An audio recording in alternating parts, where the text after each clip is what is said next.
하나님 말씀 고린도전서 15장 17절로 20절 말씀입니다. 오늘 부활주일이면서 건강한 복음의 요소 31번째로 부활의 차등이라는 제목의 말씀을 가지고 우리가 함께 은혜를 받겠습니다. 건강한 복음의 요소 5번째 천국에 대한 말씀 우리가 함께 나누고 있고요. 자, 오늘은 부활절입니다. 우리가 부활의 인사 한번 좀 나눠보실까요? 자, 서로 예수님의 부활을 축하합니다 하고 서로 인사 한번 합시다. 시작. 자, 예수님의 부활이 뭐냐? 예수님의 부활은 첫 번째로 우리의 죄사함을 온전케 하신 겁니다. 예수님의 죽으심으로 우리의 죄가 사해졌는데 예수님의 부활은 예수님이 십자가에서 이루신 대속을 온전케 하신 그러한 부활이다. 그리고 두 번째는 의롭게 하신 거죠. 예수님이 죽음이 우리의 죄를 해결하셨다면 예수님의 부활은 우리를 의롭게 하신 겁니다. 자, 세 번째가 그 예수의 부활의 생명으로 말미암아서 우리를 거듭나게 하셔서 하나님의 자녀가 되게 하셨다는 겁니다. 네 번째가 예수님의 부활은 우리의 첫 열매가 되셨어요. 그래서 예수님이 부활하심으로 말미암아서 이제 저와 여러분의 부활도 확실하게 이제 입증이 됐어요. 아, 우리도 예수님처럼 부활할 수 있겠구나. 예수님의 부활이 나의 부활이다. 이것을 확실하게 우리가 알 수 있는 첫 열매로서의 예수님이 부활하셨다. 그게 이제 오늘 말씀의 핵심입니다. 오늘 본문 말씀 가운데 20절, 23절 보시면 그러나 이제 그리스도께서 죽은 자 가운데서 다시 살아나사 잠자는 자들의 첫 열매가 되셨도다. 여기 잠자는 자는 누구예요? 죽은 자들을 말하는 거죠. 이미 죽은 사람들을 성경은 잠자는 자라 그렇게 말을 했어요. 왜? 깨어날 거니까. 죽은 것과 자는 것의 차이가 바로 그런 거죠. 그러나 각각 자기 차례대로 되리니 먼저는 첫 열매인 그리스도요. 다음에는 그가 강림하실 때에 그리스도에게 속한 자요. 그래서 예수님이 부활하심으로 첫 열매가 되셨고 그 다음에 예수님이 강림하실 때에 죽은 자들이 살아나는 두 번째 부활이 일어나게 되집니다. 그리고 마지막 예수님이 지상 재림하실 때에 호련히 변화되어지는 그런 부활의 영광을 우리가 맛보게 되어지는 줄 믿습니다. 자, 그러면 부활에 대한 질문들이 오늘 본문에 나와 있는데 그걸 다 못 읽었어요. 고린도전서 15장 전체가 부활장입니다. 그래서 부활에 관한 내용들이 쭉 다뤄져 있는데 거기 보면 중요한 두 가지의 부활에 관한 질문이 나옵니다. 누가 묻기를 죽은 자들이 어떻게 다시 살아나며 어떠한 몸으로 오느냐 하리니. 여기 두 가지 질문이 있죠. 그죠? 자, 첫 번째 질문입니다. 죽은 자들이 어떻게 부활하는가? 죽은 자들이 어떻게 부활하느냐? 사도 바울은 이렇게 대답을 합니다. 어리석은 자여, 내가 뿌리는 씨가 죽지 않으면 살아나지 못하겠고. 이것이 어떻게 죽은 자가 부활합니까? 라는 질문에 대한 답입니다. 야, 그걸 몰라? 그건 상식에 속한 거야. 네가 밭에 뿌리는 씨가 죽음으로 말미암아서 새로운 생명들이 나타나지 않느냐. 마치 사람이 몸이 죽었는데도 불구하고 잔다라고 비유한 것처럼 죽은 것 같았는데 그 땅에 떨어진 씨가 그 속에서 발화가 되어져서 싹이 나오고 줄기가 나오고 그리고 꽃이 펴서 열매를 맺듯이 마치 부활은 그와 같은 것이다. 우리의 몸이 죽은 것 같지만 실상은 죽은 것이 아니라 새로운 몸으로 부활하게 되어지는 과정을 밟고 있는 것이다 라고 성경은 설명을 하고 있는 거예요. 자, 그렇게 되면 납득이 되시죠? 아, 그렇구나 하고 이해가 된다 그 말이에요. 자, 그럼 두 번째 질문입니다. 두 번째 질문은 뭐예요? 어떤 몸으로 부활하느냐 하는 거예요. 그러면 우리가 부활할 때 이 몸을 가지고 그대로 부활합니까? 아니면 이 몸이 아닌 다른 어떤 몸으로 부활합니까? 뭐 이런 이제 질문이 두 번째 질문이에요. 그래서 오늘 이 부분을 우리가 함께 살펴보면서 은혜를 받기를 원합니다. 보세요. 또 내가 뿌리는 것은 장래의 형체를 뿌리는 것이 아니요 다만 밀이나 다른 것의 알맹이뿐이로되 하나님이 그 뜻대로 그에게 형체를 주시되 각 종자에게 그 형체를 주시느니라. 자, 여기 이런 씨앗들이 땅에 떨어지게 되면 어떤 형태로 나타나는가 하는 것을 예로 보여주는 거예요. 이런 시커멓고 쬐끄만 이 씨앗에서 이런 꽃이 필 것이라고 우리가 감히 상상이나 할 수 있어요? 예? 이 씨하고 이 꽃하고 매칭이 됩니까? 전혀 안 되잖아요. 아니 이런 시커먼 씨에서 이런 시커먼 씨에서 어떻게 이런 예쁜 꽃이 나올 수 있냐고요. 자, 꽃 한번 감상해 볼까요? 예쁘죠? 아, 이 빨간 게 이게 뭔 줄 아십니까? 이게 계양귀비꽃이라고요. 지금 예배당 저 뒤쪽에 있잖아요. 옆쪽에 잔뜩 심어놨어요. 자, 그 다음에 두 번째는 아까는 이제 씨앗을 가지고 얘기를 했어요. 두 번째는 뭐냐면 이제 애벌레입니다. 자, 그런데 이 애벌레가 어떻게 변하느냐? 이 애벌레가 고치 상태를 통해서 죽음의 과정을 마치 겪는 것처럼 이제 나오게 되면 이런 몸이 됩니다. 자, 생각해 보세요. 이 애벌레가 이런 나비가 된다는 게 상상이나 되세요? 아니 어떻게 이 애벌레에서 이런 나비가 나올 수 있냐고요. 이런 애벌레가 이런 나비가 된다? 상상도 못해요. 자, 또 나비를 좀 감상해 보시죠. 와, 나비는 너무너무 예뻐서 수백 종이 있으니까 그 수백 종 하나하나씩 들여다보면 너무너무 예쁜 거예요. 이것을 지금 37절로 38절에서 지금 설명을 한 겁니다. 또 내가 뿌리는 것은 장래의 형체를 뿌리는 것이 아니요. 그죠? 우리가 이 꽃을 갖다가 심는 게 아니잖아요. 꽃봉오리를 땅에 심어서 그 꽃봉오리 그대로 올라오는 게 아니잖아요. 아까 봤듯이 꽃봉오리, 장래 형체, 최종적으로 나타나는 그 형체를 땅에 뿌리지 않잖아요. 그죠? 조그마한 시커먼 알맹이 씨앗을 뿌리잖아요. 그런 것처럼 다만 밀이나 다른 것의 알맹이뿐이로되 그러니까 우리가 알맹이를 뿌린다고 말해요. 근데 알맹이를 뿌리는데 장래의 형체는 어떻게 나타났어요? 정말 상상도 할 수 없는 그런 어마어마하게 예쁜 꽃들로 그 최종 형태가 나타나더라고 말입니다. 하나님이 그 뜻대로 그에게 형체를 주시되 각 종자에게 그 형체를 주시느니라. 자, 우리가 어떤 몸으로 부활할까요? 이제 이해가 되시겠죠? 우리가 부활하는 몸은 감히 상상할 수 있다 없다. 상상이 안 된다는 거죠. 우리가 지금 입고 있는 이 육체는 이 땅의 씨앗이란 말이야. 우리가 새로운 몸을 가지게 되질 때는 이런 형태의 몸이 아니에요. 상상도 할 수 없는 그런 꽃과 같은 애벌레가 고치 상태를 통과해서 그가 변모해졌을 때의 화려한 나비로 부활하듯이 우리의 부활체가 그럴 것이라고 지금 사도 바울은 설명하고 있는 겁니다. 그래서 여러분요, 우리가 천국 간다라고 상상할 때 이제는 이 몸을 가지고 상상하지 마세요. 야, 그때 천국 갔을 때는 이거하고는 비교도 할 수 없는, 정말 상상도 할 수 없는 이 꽃보다도 더 아름다운, 그죠?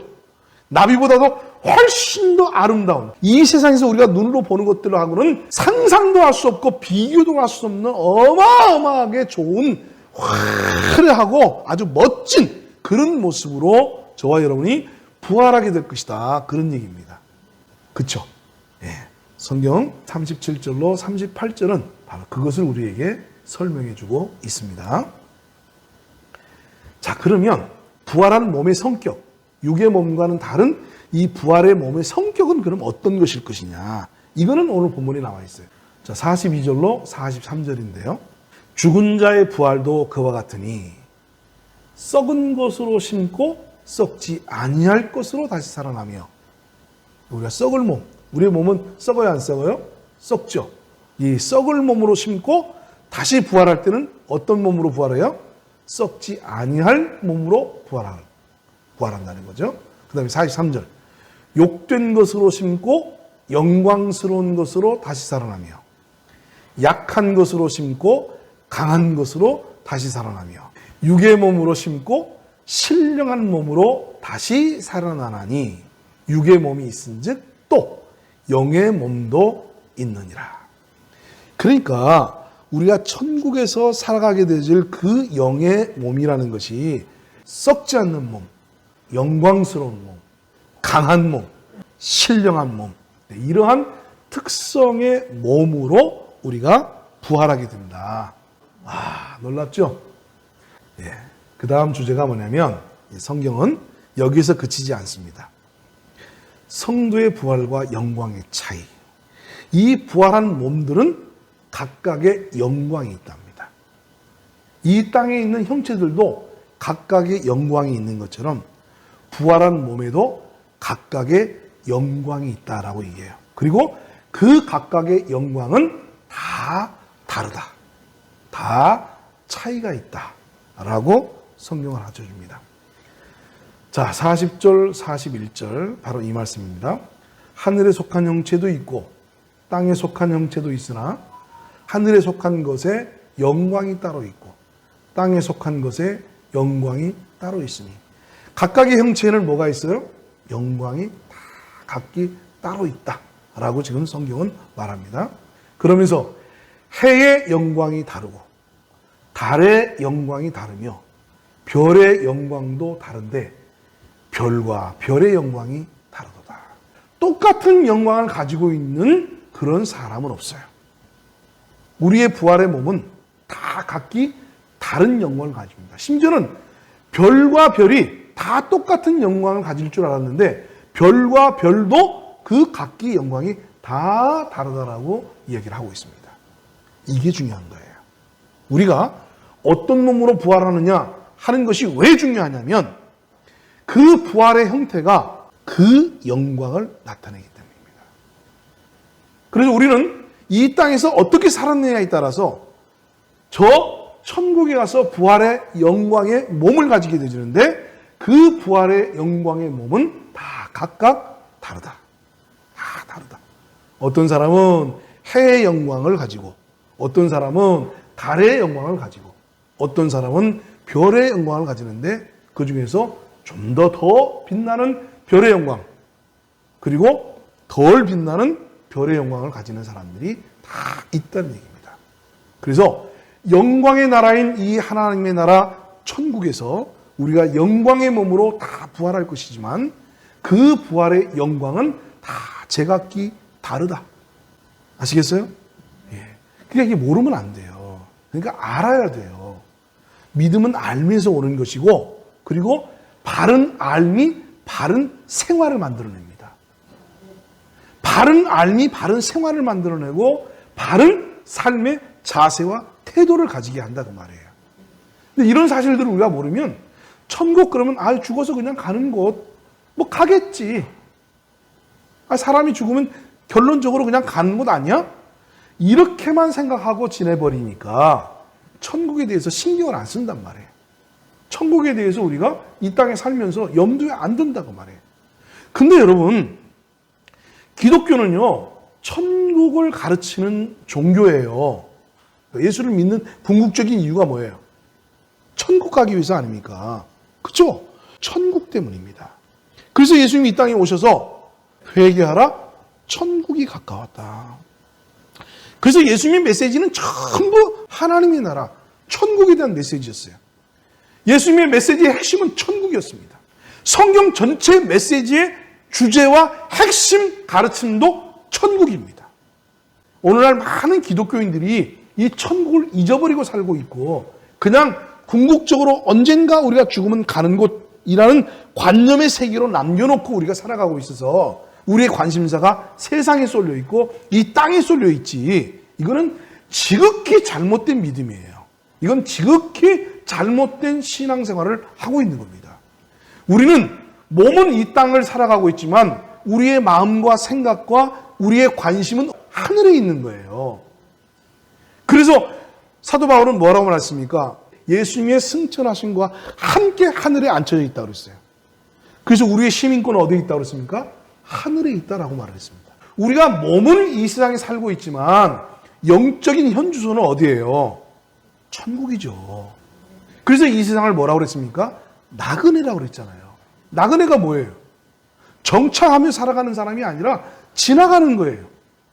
그래서 이 세상은 정착하는 것이 아닙니다. 이 세상은 내가 누리기 위해서 존재하는 것이 아니에요. 그러니까 근본이 삐뚤어지면 이 세상에서의 모든 삶의 자세와 태도와 인생의 목적이 삐뚤어지는 거예요. 우리는 이 땅에 잘 먹고 잘 살기 위해서 사는 사람들이 아니라 천국을 준비하고 대비하기 위해서 있는 사람들입니다. 이거를 모르면 우리는 이 땅에서 잘 먹는 사람들을 부러워하고 잘 사는 사람들을 부러워하고 이 땅에서 가난하거나 이 땅에서 연약하거나 이 땅에서 우리가 부족한 듯 살면 그게 불만이 되고 그게 원망거리가 되고 그것 때문에 속상하고 그것 때문에 삐뚤어진 태도를 가지게 되어서 잘못된 인생을 살기로 결심한단 말이에요. 내가 주일 성수를 하다 보니까 남들보다 내가 영업을 못하네? 에이, 안 되겠어. 그래서 목표가 세상에서 잘 먹고 잘 사는 것이니까 주일 성수가 문제가 돼야 안 돼요. 거리껴져요. 주일날 하나님 앞에 와서 예배하는 것이 부담스러워졌다 그 말이에요. 왜요? 이 세상에서 잘 먹고 잘 살고 싶은데 주일날 예배를 가면 남들보다 덜 벌어. 수입이 줄어들고 사회에서 그로 말미암는 부당한 대우를 당하게 되어지고 내가 어려운 일을 겪게 된다 그 말이에요. 그러니까 이 세상에서 잘 먹고 잘 사는 것이 어느덧 마음의 중심에 자리 잡고 있고 목표가 된 사람들은 주님의 일들이 나에게 부담스러워진단 말이에요. 부담스럽죠. 그럴 수밖에 없죠. 그러나 천국을 목표로 해서 살아가는 사람들은 내가 그 천국을 위해서 예배하고 천국을 위해서 내가 하나님을 위해서 헌신하고 교회 나와서 성도들을 위해서 섬기고 우리가 지체들과 함께 연합해서 몸된 교회를 든든히 세워가는 이 일이 가장 가치 있는 일이고 가장 보람 있는 일이고 가장 행복한 일이에요. 그 일을 위해서 내가 세상에서 좀 손해를 봐도 그 일을 위해서 내가 세상에서 좀 대가를 지불해도 문제가 안 되는 거예요. 그런데 신앙이 나의 삶에 부담이 된다. 나의 삶에 걸기적거리는 모양새가 되어진다라고 말하면 이미 나는 벌써 인생의 목표가 다른 데 있는 거예요. 천국에 있는 사람이 아닌 거예요. 그러나 천국을 목표로 해서 살아가는 사람은 그런 것들이 문제가 되지 않습니다. 아멘. 그렇죠. 그래서 우리가 바른 지식을 가지는 게 중요한 거예요. 우리는 부활할 몸으로 천국에 살아갈 텐데 그 부활한 몸이 천국에서 살아가도록 최적화되어져 있는 몸이다. 이렇게만 생각하시면 안 되는 거예요. 천국에서 우리가 최적화된 몸으로 살아가되 그 부활한 몸은 각기 다른 영광을 가지고 있다. 즉 영광에 뭐가 있다는 거예요? 차등이 있다는 겁니다. 차이가 있다는 얘기입니다. 그럼 차등과 차이는 곧 무엇으로 나타나요? 차별로 나타나요. 천국에는 차별이 없을 것 같죠? 차별이 없으면 인격적인 세계가 아니에요. 차별이 없는 세계가 어떻게 인격적인 세계입니까? 인격적인 세계일 수가 없어요. 그래서 천국은 꽂아놓은 보릿자루처럼 또 양로원에 케어받는 노인들처럼 그냥 멍하니 있는 곳이 아니에요. 나의 인생이 새롭게 펼쳐지는 곳이에요. 나의 진정한 삶이 새롭게 펼쳐지는 곳이 천국이라는 말이죠. 이건 제가 지난번에 충분하게 말씀을 드렸잖아요. 그래서 어떤 성도들은 열심히 있는 믿음 생활을 하게 되지는데 그 이유가 뭐냐? 더 좋은 부활을 위해서입니다. 더 좋은 부활은 뭐예요? 아까 설명드린 대로 더 좋은 영광을 위해서입니다. 천국에서 영광의 차등이 있기 때문에 훨씬 더 좋은 그 영광을 얻기 위해서 다시 말해서 더 좋은 부활을 위해서 성도들이 열심을 갖는 거예요. 자, 여기 더 좋은 부활할 때 이 더 좋은이라는 말이 히브리어로 크레이손이라는 말인데요. 이 크레이손이라는 말은 무슨 뜻을 가지고 있냐면 다양한 뜻을 가지고 있어요. 더 좋은, 혹은 더 뛰어난, 더 우수한, 더 유익한. 근데 맨 마지막에 무슨 의미를 가지고 있어요? 더 계급이 높은, 이런 의미가 포함되어 있어요. 그러니까 여기 더 좋은 부활이라고 하는 것은 단순히 그냥 그래 너보다 내가 더 좋은 부활이야 이런 단순한 개념이 아니에요. 더 뛰어난, 더 우수한, 더 유익한. 우리가 천국에서 훨씬 더 뛰어나고 훨씬 더 유익하고 훨씬 더 우수하게 무엇보다도 더 계급이 높은 그러한 부활로 우리가 나타나져서 계급의 차이가 있다는 얘기입니다. 영광의 차이라는 것은 결국 계급의 차이인 거예요. 삶의 차이입니다.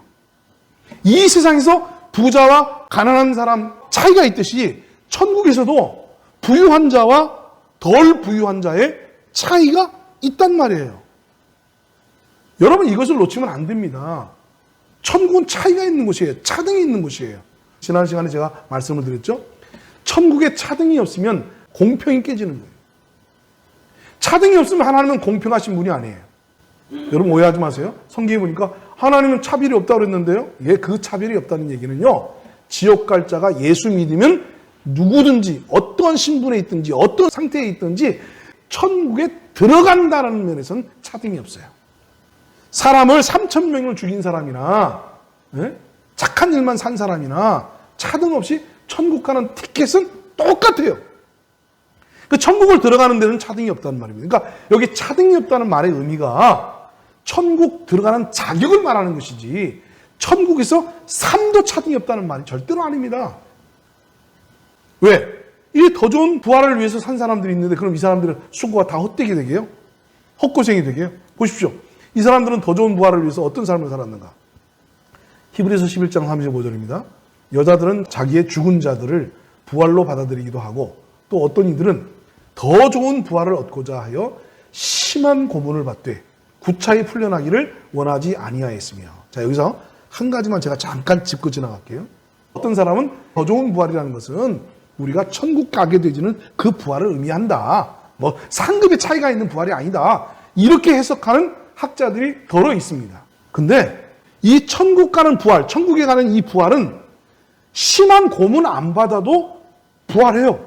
예수 믿고 죽으면 부활은 저절로 일어나는 거예요. 더 좋은 부활의 개념이 죽지 않는 몸으로 부활하는 것이라고 한다면 이런 수고와 노력과 이런 별별짓 안 해도 똑같이 부활해요. 즉 다시 말해서 사렙다 과부의 아들이 죽었다가 살아나서 다시 죽었지만 그는 다시 부활을 얻어요. 죽지 않는 부활, 천국에서. 그렇기 때문에 이 부활을 죽지 않는 부활의 개념으로 설명을 하면 성경 전체하고 얘기가 안 맞아요. 그러니까 어떤 사실들을 좀 해석해서 말씀을 하려고 하면 성경 전체하고 어울리도록 그렇게 해석을 해야 됩니다. 여기 더 좋은 부활은 이 더 좋은 부활을 얻기 위해서 뭐 했어요? 심한 고문을 받되 구차히 풀려나기를 원하지 않았어요. 고문을 받으면서도 기꺼이 내가 감당했던 이유는 뭐냐? 더 좋은 부활 때문에 내가 그 고문을 감당했다는 거예요. 어디 그뿐입니까? 36절로 37절 보면 기가 막혀요. 또 어떤 이들은 조롱과 채찍질뿐만 아니라 결박과 옥에 갇히는 시련도 받았으며 돌로 치는 것과 톱으로 켜는 것과 심지어는 몸을 톱으로 켰다는 거예요. 그 톱으로 켜임을 당하는 이유들 다 감당했던 이유가 뭐예요? 더 좋은 부활 때문에. 시험과 칼로 죽임을 당하고 양과 염소의 가죽을 입고 유리하여 궁핍과 환난과 학대를 받았으니 도대체 이 사람들이 무엇 때문에 이런 고난을 받았습니까? 우리로서는 감히 상상도 할 수 없는 이런 아픔과 고통과 고난과 역경을 겪었냐 그 말이에요. 뭐예요? 뭐 때문에? 더 좋은 부활. 더 좋은 부활 때문에. 여러분 그냥 천국은 그냥 가가지고 문지기로 살아도 된다고요? 턱걸이 캬우 해가지고 천국 가가지고 그래도 난 천국은 왔다. 그런 사람들은 지난번에 제가 말씀드렸죠. 무슨 구원이라고 그랬어요? 불 가운데서 얻은 구원, 부끄러운 구원, 한심한 구원, 파렴치한 구원. 그런 거라고 말씀드렸잖아요. 겨우 그런 부끄러운 구원 받아놓고 난 그래도 만족해라고 말합니까? 지옥 갈 사람들하고 비교할 때는 만족이지, 대만족이지. 지옥 갈 내가 지옥에 안 가고 천국 갔으니까 얼마나 만족스럽겠어요. 그냥 지옥에 있는 사람하고 나를 비교할 때는 대만족인데 천국 딱 가보니까 그 다음에 이제 누구하고 비교해야 돼요? 천국 가서 지옥 갈 사람하고 비교해요? 천국에서 사는 사람들하고 비교해요? 천국에서 사는 사람들하고 비교를 하지 누가 보이지도 않는 지옥 갈 사람 보고 나는 지옥을 안 갔으니까 그러고 영원토록 살아갑니까? 네? 문지기 하면서 그래도 나는 문지기를 해도 지옥은 안 갔으니까. 근데 자동차 타고 지나가. 그 멋진 사람들이 지나가. 아유, 괜찮아. 그래도 나는 지옥은 안 가고 천국은 왔으니까. 그런단 말이에요? 여러분, 그런 거짓말 하지 마세요. 지금도 이 땅에 살면서 나보다 더 좋은 집에 살고, 나보다 더 좋은 차 타고 다니고, 나보다 더 좋은 옷을 입고, 나보다 더 좋은 음식을 먹는 사람들을 보면 늘 부러운데, 지금 이렇게 살고 있는 내가 불만스럽고, 원통하고, 화가 나고, 속상하고, 그래서 하나님, 내가 왜 이렇게 살아야 됩니까? 이렇게 우리가 하나님 앞에 따지기도 하는 그런 입장에 있는데, 천국 가면은, 내가 지옥은 안 가고 천국 왔으니까 정말 다행이다. 그러고 지낸다고요? 자기를 속이는 얘기입니다. 그리고 현실적으로 다가오지 않았으니까 우리가 이 세상에서 상상을 통해서 그렇게 지옥만 안 가면 된다라고 지옥에 갈 사람들하고 비교해서 그렇게 말을 할 수 있을지 모르지만 정작 천국 가면 상황이 달라져요. 그래서 그런 데잖아요. 서울대학교 간 사람들이 서울대학교 들어간 입학하는 날 너무너무 행복하대요. 근데 서울대학교 들어간 사람들이요, 첫 번째 시험 보고 굉장히 스트레스 받는다는 거 아닙니까? 예? 어마어마한 스트레스를 받는데, 왜요? 여태까지는 항상 학교에서 뭐만 했어요? 전교 1등만 했어. 근데 알고 봤더니 서울대학교 누가 와? 학교에서 전부 내놓으라 하는 학교에서 다 1등만 하던 놈들이 모였어. 그래서 딱 시험을 봤는데, 1등이야, 꼴찌야? 미치겠는 거지. 아니, 세상에 내가 평생을 1등만 하고 살아왔는데, 서울대학교에 딱 도착해가지고 첫 번째 시험을 봤는데 이번에도 1등이라니 딱 생각했는데 성적표가 딱 나왔는데 49등, 52등, 139등. 이게요, 1등만 하던 사람들이 받는 스트레스는요, 상상도 할 수 없는 거예요. 아니, 서울대학교 왔으니까 다행이다. 그러면 끝이지 뭘. 아, 나는 드디어 내가 원하는 서울대학교 왔다. 그리고 행복하게 살 수 있을 것 같아요? 아니요. 그 다음부터는요, 그 잘난 놈들 때문에 스트레스 받는다니까. 나는 이 서울대학교 오기 위해서요, 3개밖에 안 틀리고 나는 서울대학교 왔어. 아, 근데 3개밖에 안 틀리고 온 사람들은 대다수야. 어떤 놈은 2개밖에 안 틀렸어. 심지어 어떤 놈은 1개밖에 안 틀렸어. 나중에 알고 봤더니 1개도 안 틀린 놈도 있어. 스트레스가요, 보통 아닙니다. 여러분, 천국 가면 그냥 다 어울렁더울렁 천국 갔으니까 다 행복할 거라고요? 정말 여러분 그렇게 생각하세요? 그게 천국이겠어요? 그게 무슨 천국이에요? 그건 불공평이지.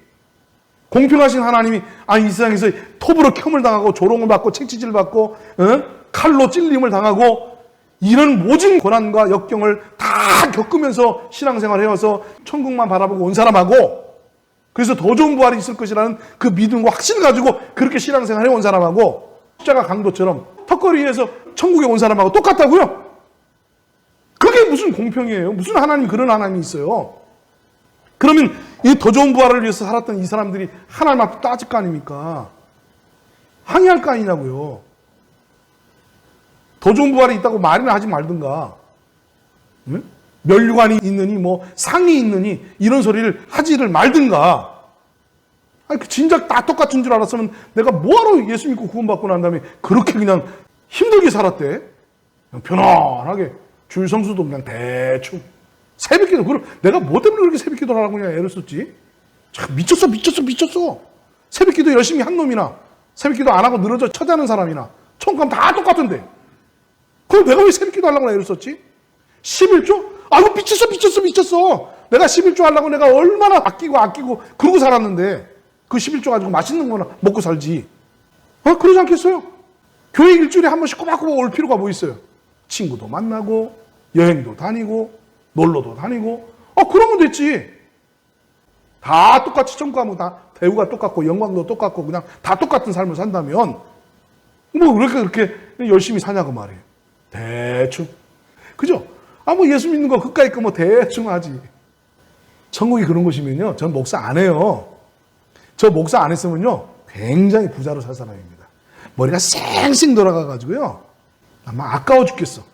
천국이 만약에 그런 곳이라고 한다면 진짜 아까워 죽겠어. 내가 왜 목사를 해? 천국이 다 똑같다면 뭘 가르치겠어요? 목사들이 와서 가르치는 게 한 가지밖에 없는 거지. 부자 되는 비결, 성공하는 비결. 설교가 교양 강좌로 변하지. 뭐 그렇게 악착같이 성도들한테 눈을 부라려 가면서 목소리로 그냥 막 야단을 쳐가면서 그따위로 살면 되겠습니까? 라고 이야기하고 그럴 필요 뭐 있어요? 그럴 이유가 하나도 없지. 여러분, 천국은요 똑같은 곳이 아닙니다. 그래서 38절 이런 사람들에 대해서 더 좋은 부활을 위해서 희생하고 양보하고 섬기며 충성하며 살아온 이런 사람들을 향해서 성경은 이렇게 말했습니다. 이런 사람은 세상이 감당하지 못하느니라. 그들이 광야와 산과 동굴과 토굴에 유리하였느니라. 그래서 초대교회 성도들은 어디에서 살았어요? 이 믿음 지키기 위해서, 천국의 더 좋은 부활을 위해서 카타콤, 땅에 굴을 파고 살았어요. 왜요? 그렇게 땅에 굴을 파고 살을지라도 나는 이 땅보다는 천국을 소망하며 살아간다. 나는 이 세상에서 잘 사는 것보다 나는 믿음으로 사는 것이 더 의미 있다, 더 가치 있다, 더 행복하다, 더 보람 있다, 더 영광스럽다. 그래서 화형을 당하면서도 저 높은 곳을 향하여 찬송을 부르고, 사자밥이 돼도 주님 감사합니다. 육신은 비록 사자의 밥이 될지라도 제 영혼은 천국의 그 아름다운 몸으로 부활하게 될지니 주님, 이 몸 사자밥이 된들 무슨 의미가 있겠습니까? 그러면서 그들이 기꺼이 순교의 길을 갔었던 겁니다. 이런 사람들은 세상이 감당하지 못하죠. 당연히 세상이 감당하지 못하죠. 말씀을 냈습니다. 사랑하는 성도 여러분, 저와 여러분이 예수의 부활 안에서 예수님의 부활의 첫 열매가 되셔서 우리가 부활할 수 있는 놀라운 영광을 획득했습니다. 이 세상에서는 감히 비교도 할 수 없는, 상상도 할 수 없는 새로운 몸으로 우리가 부활하게 될 텐데, 중요한 것은 그 부활의 몸들이 다 각기 영광이 다르다는 거죠.